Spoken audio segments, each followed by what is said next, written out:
नमस्कार। मैं संजीव कुमार। श्री हरि तैत्तिरीयोपनिषद, गीता प्रेस, गोरखपुर। इसे संक्षेप में प्रस्तुत करने का प्रयास कर रहा हूँ। जिससे सारा जगत उत्पन्न हुआ है, जिसमें ही वह लीन होता है और जिसके द्वारा वह धारण भी किया जाता है, उस ज्ञान स्वरूप को मेरा नमस्कार है। जो स्पष्ट अर्थ जानने के इच्छुक हैं, उन पुरुषों के लिए मैं श्री आचार्य की कृपा से तैत्तिरीय शाखा के सारभूत इस उपनिषद की व्याख्या करता हूँ। ब्रह्म के साक्षात उपलब्धि स्थान हृदय का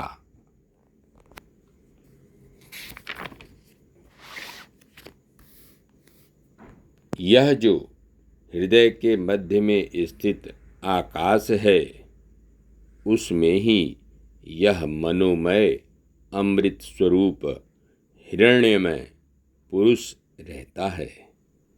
तालुओं के बीच में और यह जो स्तन के समान लटका हुआ है, जहाँ केशों का मूल भाग विभक्त होकर रहता है, उस मूर्ध प्रदेश में मस्तक के कपालों को विदीर्ण करके निकल गई है, वह इंद्र योनि अर्थात परमात्मा की प्राप्ति का मार्ग है। इस प्रकार उपासना करने वाला पुरुष प्राणायाम के समय मूर्धा का भेदन कर भूः इस व्यवहृत रूप अग्नि में स्थित होता है, अर्थात भूः इस व्यवहृति का चिंतन करने से अग्नि रूप होकर इस लोक को व्याप्त करता है।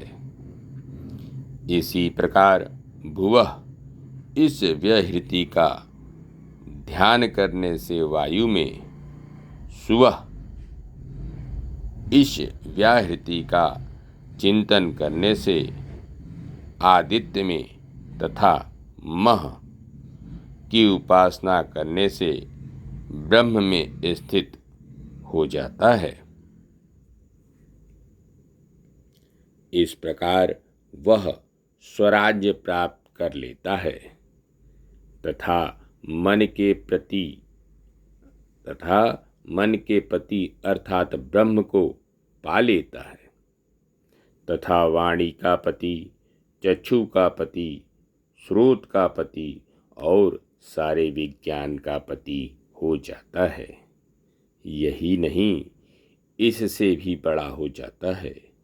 वह आकाश शरीर, सत्य स्वरूप, प्राणाराम, मन आनंद, जिसके लिए मन आनंद स्वरूप है, शांति संपन्न और अमृत स्वरूप ब्रह्म हो जाता है। हे प्राचीन योग्य शिष्य, तू इस प्रकार उस ब्रह्म की उपासना कर। वेदाध्ययन कराने के अनंतर आचार्य शिष्य को उपदेश देता है।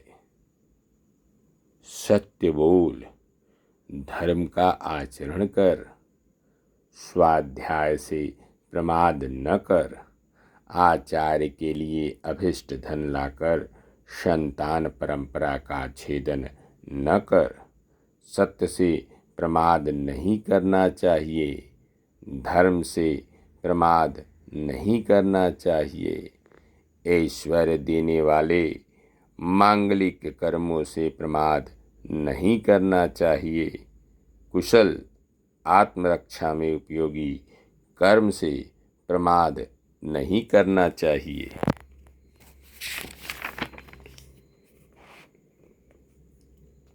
स्वाध्याय और प्रवचन से प्रमाद नहीं करना चाहिए, देव कार्य और पितृकर्मों से प्रमाद नहीं करना चाहिए।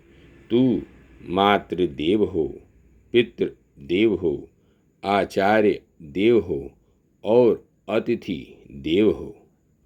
जो अनिंद्य कर्म है उन्हीं का सेवन करना चाहिए, दूसरों का नहीं। हम गुरुजनों के जो शुभ आचरण हैं, तुझे उन्हीं की उपासना करनी चाहिए।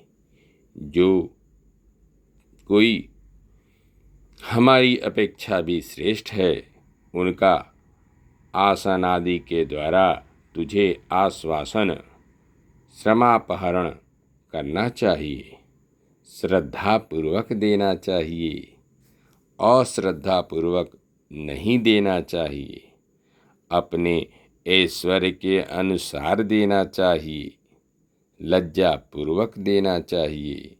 यदि तुझे कर्म या आचार के विषय में कोई संदेह उपस्थित हो तो वहाँ जो विचारशील, कर्म में नियुक्त, आयुक्त, स्वेच्छा से कर्मपरायण, अरुक्ष, सरलमति एवं धर्माभिलाषी ब्राह्मण हो, उस प्रसंग में वे जैसा व्यवहार करें वैसा ही तू कर। ब्रह्मवेत्ता परमात्मा को प्राप्त कर लेता है। उसके विषय में यह कही गई है, ब्रह्म सत्य, ज्ञान और अनंत है।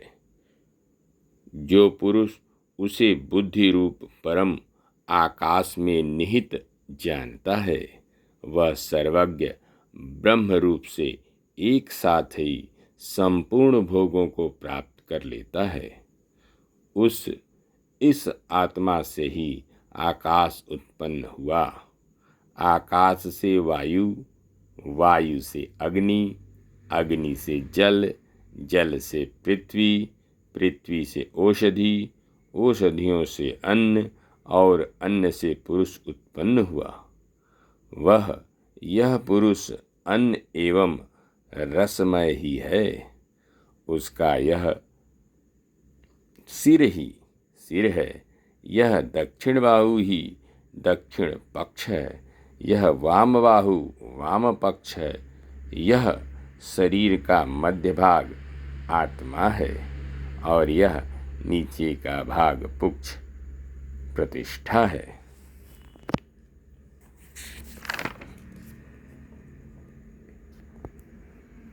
अन्न से ही प्रजा उत्पन्न होती है। जो कुछ प्रजा पृथ्वी को आश्रित करके स्थित है, वह सब अन्न से ही उत्पन्न होती है। फिर वह अन्न से ही जीवित रहती है और अंत में उसी में लीन हो जाती है, क्योंकि अन्न ही प्राणियों का ज्येष्ठ अर्थात अग्रज है। इसी से वह सर्वौषध कहा जाता है। जो लोग अन्न ही ब्रह्म है इस प्रकार उपासना करते हैं, वे निश्चय ही संपूर्ण अन्न प्राप्त करते हैं। अन्न ही प्राणियों में बड़ा है, इसलिए वह सर्वौषध कहलाता है।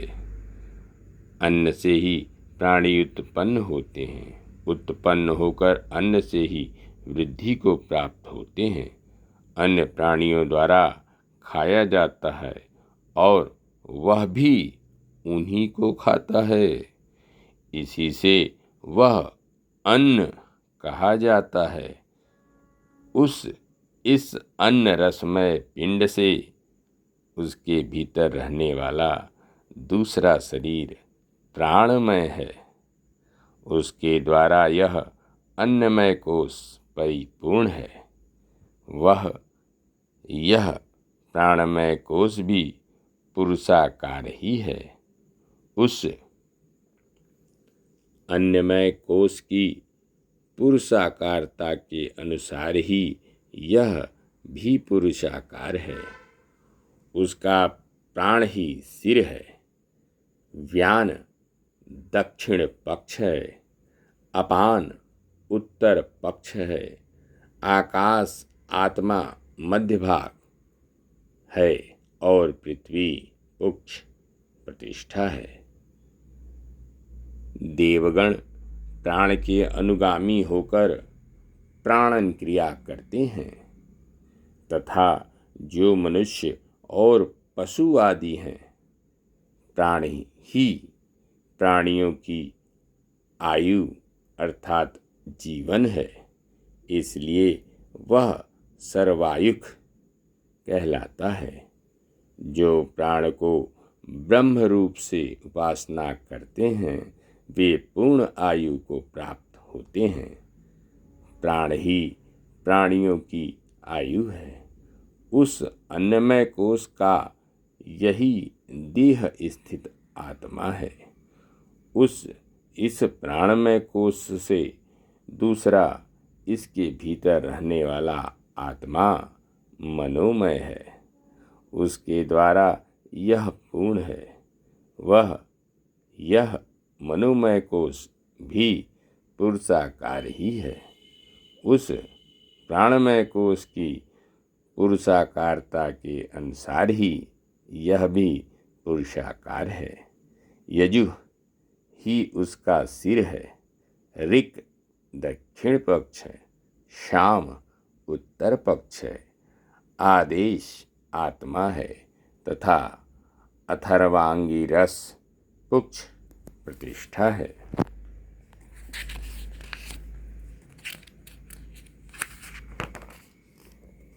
नमस्कार। शेष अगले अंक में।